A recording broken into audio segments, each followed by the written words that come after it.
October 15, 2012, Las Vegas Federal Courthouse. John Kane faces wire fraud charges for winning $1 million from slot machines. The FBI displays surveillance footage. Kane pressing buttons and winning $8,200 on a $10 hand. 820 to 1 odds. Federal agents found handwritten logs documenting 1,399 jackpots across 17 casinos. A maximum sentence of 45 years in federal prison. But he used no tools, no tampering, no unauthorized access. Just buttons the manufacturer programmed and approved. The judge must decide if exploiting a software bug through normal gameplay violates the Computer Fraud and Abuse Act. If yes, Kane goes to prison, and every security researcher in America becomes a potential felon. If no, casinos lose their legal shield against players who understand their machines better than the engineers who built them. Kane discovered a glitch hidden in 96,000 machines worldwide for 7 years. He exploited it 2,178 times before anyone noticed. But how did he find it? And did he walk free?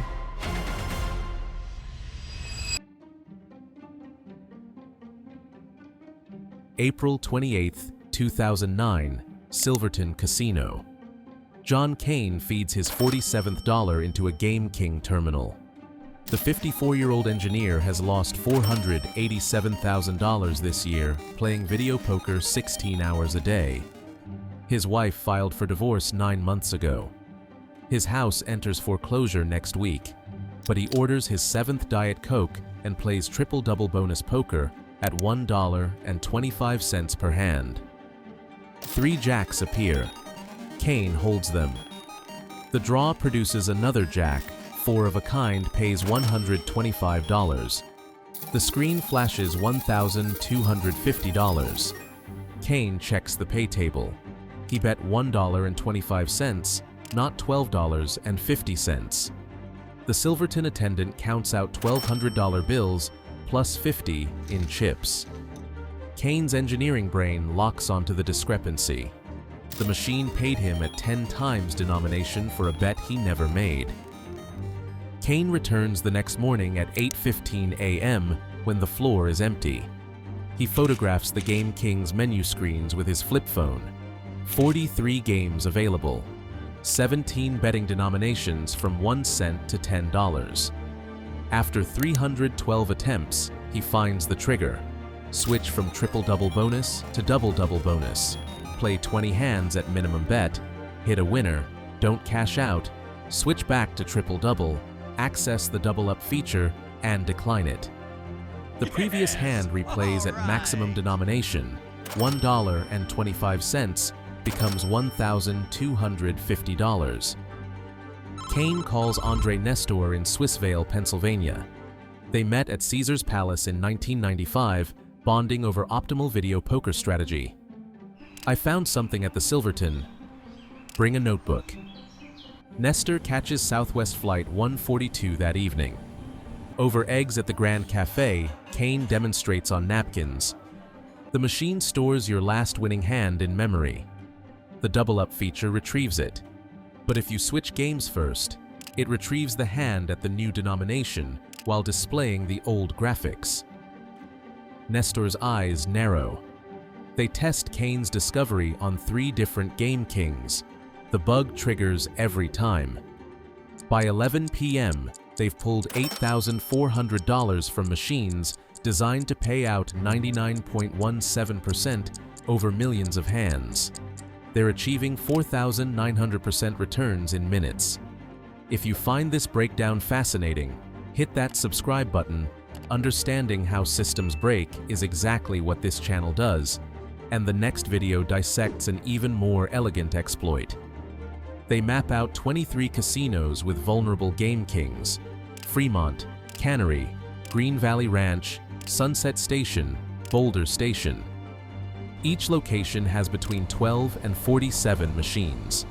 They calculate optimal extraction, $2,000 per machine per visit, rotating locations every 3 days, never hitting the same terminal twice in 1 week. At that rate, they can pull $400,000 monthly without triggering automatic alerts. But they're wrong. They'll extract much more, much faster, and far more recklessly than their plan accounts for. What fatal error in their coordination strategy will flag them to gaming enforcement? And why does their partnership implode before law enforcement even arrives? May 3rd, 2009. Kane and Nestor execute their first coordinated attack. Kane enters Palace Station at 9:13 a.m., wearing a Milwaukee Brewers cap pulled low. Nestor arrives 14 minutes later in prescription sunglasses, sitting 4 machines away. They communicate through predetermined signals. Scratching left ear means move to next target. Touching nose means security approaching. Standing up means abort. Their first target pays $3,847 in 18 minutes. The second yields $4,100 in 12. Floor supervisor Carl Rodriguez watches from the penny slots, noting Kane's pattern. Minimum bets for extended periods, sudden max bet, immediate jackpot. Rodriguez pulls the play history on a terminal, and the data makes no sense. The jackpot hand appears twice, 3 seconds apart, at different denominations. He calls IGT's technical support just to get nothing. By 2:47 p.m., Kane and Nestor have extracted $31,400 from 9 machines across 3 casinos. They keep meticulous records in a composition notebook, machine serial numbers, exact win amounts, timestamps to the second. Nestor calculates their hourly rate, $4,342.77, more than a surgeon makes. May 15th, 2009. Gaming enforcement agent Thomas Noonan receives his 3rd complaint about John Kane in 2 weeks. Silverton, Suncoast, and Rampart Casino all report the same player winning impossible amounts. Noonan reviews 47 hours of surveillance footage. Kane does nothing suspicious, no devices, no accomplices signaling, no physical manipulation. He presses buttons in weird orders, switching between games obsessively. On May 22, 2009, Kane discovers a second exploit. By interrupting the double-up feature at precisely the right millisecond, after the payout calculates but before the graphics update, he triggers a payout overflow. A $10 jackpot becomes $10,000. The machine's 16-bit integer wraps around like an odometer, hitting 99,999. He shares this with Nestor over burner phones they purchased at Walmart. We're not stealing. We're just pressing buttons the machine allows us to press. Less than a month later, on June 8, 2009, the partners have extracted $489,000. But success breeds conflict. In room 247 at the Eureka Casino Hotel, they argue over the split. Kane demands 60% for discovering the bug. Nestor counters that his programming knowledge made exploitation possible. Without him, Kane would still be randomly mashing buttons. Kane throws a stack of hundreds at Nestor's face. Then do it yourself. Nestor storms out. Their partnership dissolves, but both continue exploiting the bug independently. On June 19, 2009, Nestor flies to Pittsburgh and hits the Meadows racetrack and casino. Their Game Kings run older firmware, version 5.0.2, instead of Vegas's 5.0.4. The bug is worse here. He can trigger payouts up to $100,000 before the machine crashes. In 6 hours, he extracts $73,000. He recruits his cousin Mark and friend Michael Ford as spotters, paying them $500 per session to watch for security.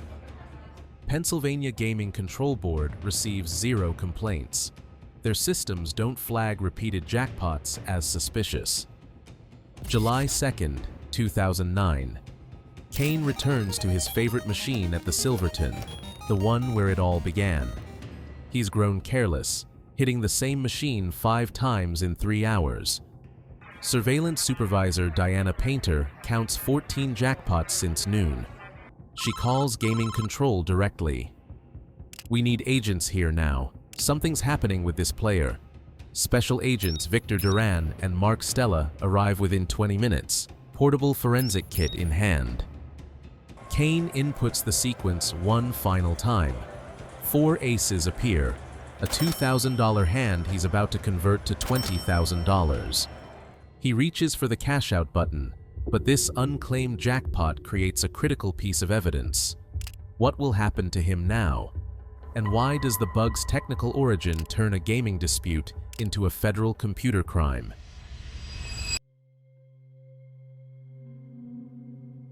July 3rd, 2009. Agent Duran's hand lands on Kane's shoulder. "Sir, step away from the machine." Kane's fingers freeze millimeters from the cash-out button. That unclaimed jackpot, still displayed on screen, becomes Exhibit A in United States vs. Kane. Gaming control agents remove the terminal EPROM chip. At their Spring Valley lab, forensic analyst Jennifer Chung decompiles 4.7 million lines of assembly code. After 72 straight hours, she finds it on a line, a single missing bounds check in the double-up subroutine. When a player declines the double-up, the code should clear the previous hand from memory. Instead, it preserves the hand in a buffer. Switching games changes the denomination multiplier, directly adjacent in memory. The cash-out function reads both values, multiplying the stored hand by the new denomination. IGT engineer Robert Farina traces the bug to a November 2002 update. Programmer Michael Sanders added multi-denomination support, but never tested edge cases where players switch games mid-session. The bug shipped to 96,000 machines in 171 casinos across 14 countries. For 7 years, it waited dormant. IGT's quality assurance ran 14 million simulated hands during testing. None triggered the specific 37-step sequence Kane discovered. July 9, 2009. Federal prosecutor Daniel Bogdan receives the case file. Nevada Gaming Control wants state charges for theft, but Bogdan sees a bigger opportunity. The Computer Fraud and Abuse Act, Title 18. Section 1030 criminalizes exceeding authorized access to protected computers, and slot machines contain computers. Kane exceeded normal play parameters. Bogdan calls Assistant U.S. Attorney Andrew Leavitt with a clear statement. "We're charging this as hacking." August 24, 2009. Pennsylvania agents arrest Andre Nestor at the Meadows casino. He's mid-exploit on a terminal when 6 officers surround him. In his pocket, $27,439 in cash and handwritten instructions for the bug sequence. 2 weeks later, a federal grand jury reviews the evidence. Surveillance footage from 43 casinos. Bank records showing $1,189,347 in suspicious deposits. Kane's notebook documenting 1,399 fraudulent jackpots. IGT's source code proving the bug existed. Agent Duran testifies that Kane and Nestor knowingly accessed a protected computer without authorization and obtained something of value exceeding $5,000. On January 11, 2011, the grand jury issues indictments. Count 1, conspiracy to commit wire fraud. Count 2, wire fraud. Count 3, computer fraud. Count 4, unauthorized computer access. The maximum sentence is 45 years. The Department of Justice press release calls it the first federal prosecution of casino software exploitation. IGT's stock drops 3.7% in after-hours trading. March 8, 2011. During discovery, defense attorney Michael Becker uncovers a document that transforms the case. IGT's own bug report from December 2003. A player in Mississippi reported winning a jackpot he didn't deserve. IGT investigated, found the double-up bug, and marked it as low priority. They never fixed it. They never warned casinos. They renewed safety certifications claiming their software was fault-free. October 3, 2012. In pre-trial motions, Becker argues the CFAA doesn't apply. The defendants used documented features accessible through the normal interface.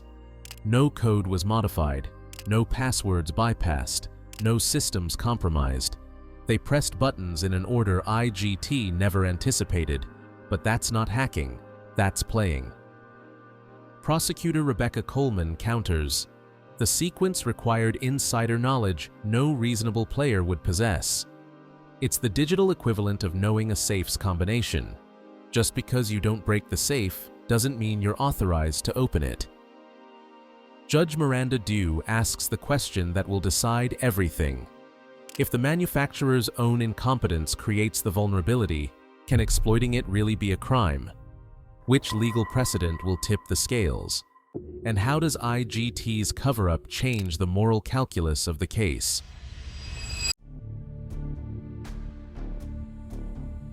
October 15, 2012. Federal Courtroom, 333 Las Vegas Boulevard. Judge Miranda Dew reviews Motion 74B, the defense request to dismiss all computer fraud charges. Prosecutor Coleman objects. These men engaged in a deliberate pattern of deception. Becker responds, show me one button they pressed that violated the machine's terms of service. Coleman cannot. Every button Kane and Nestor pressed appears in the Game King manual. Page 74 documents game switching. Page 112 explains the double-up feature. Page 203 covers denomination changes. IGT's own documentation authorized every single action. The 37-step sequence might be unusual, but unusual isn't illegal. Judge Dew references Van Buren v. United States, decided by the Supreme Court 4 months earlier. Exceeding authorized access requires violating explicitly stated restrictions. These machines stated no restrictions. The defendants pressed buttons any patron could press. The bug is IGT's failure, not the player's crime. She grants the motion and dismisses the computer fraud charges. Without the CFAA violation anchoring their case, prosecutors scramble. Wire fraud requires proving intentional deception. But Kane and Nestor never lied. They inserted legal currency, pressed legal buttons, and collected payouts the machine calculated. Becker hammers this point. If an ATM dispenses extra money due to a software glitch, keeping it might be unethical, but it's not fraud. The machine made an error. My clients simply didn't correct it. The government offers a plea deal, 18 months probation, $100,000 restitution each. Kane and Nestor refuse. They've already spent their winnings on legal fees. Becker alone charged $400,000. Prison doesn't scare them anymore. They want vindication. During final arguments, Coleman makes one last attempt. These men cost casinos over $1 million through deliberate exploitation. Becker's response devastates her case. Casinos profit $138 million daily from customers who don't understand odds. They design machines to exploit human psychology, creating addiction that destroys lives. John Kane lost $487,000 to these machines before finding this bug. Who exploited whom? Weeks later, Judge Dew delivers her verdict. The court finds no violation of federal law. The defendants used functions the manufacturer programmed and the casino approved. Poor software quality control does not criminalize clever players. Case dismissed with prejudice. The gavel strikes. Kane and Nestor walk free. Within hours, Nevada Gaming Commission emergency amends. Regulation 14.040, explicitly criminalizing manipulation of software errors for financial gain. But the rule can't apply retroactively. IGT issues a patch to all Game King machines, fixing the 17-year-old bug in 4 lines of code. They settle civil lawsuits from 13 casinos for undisclosed amounts rumored to exceed $30 million. Kane and Nestor enter Nevada's Black Book, banned from every casino in the state for life. Pennsylvania and New Jersey follow suit. Their gambling careers are over, but they avoided federal prison. The only criminals in this story were the programmers who shipped broken code and the executives who covered it up. January 3, 2013. The Department of Justice announces they won't appeal. The precedent is set.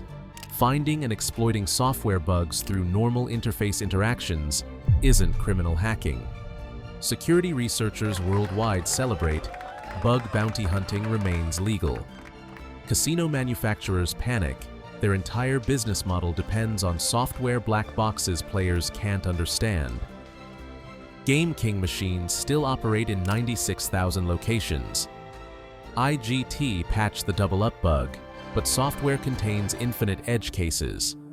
Somewhere, another John Kane sits at another machine, pressing buttons in patterns nobody anticipated, searching for the next million-dollar glitch. The house always wins, until someone reads the machine's own rules better than its creators. 3 MIT students once beat roulette using a computer hidden in a shoe, predicting ball positions with Newtonian physics. The casino's response was more violent than any FBI raid. That story is already on the channel. Check out The Las Vegas Glitch That Paid Millions to see how far casinos will go to protect their edge, even when the math says they shouldn't have one.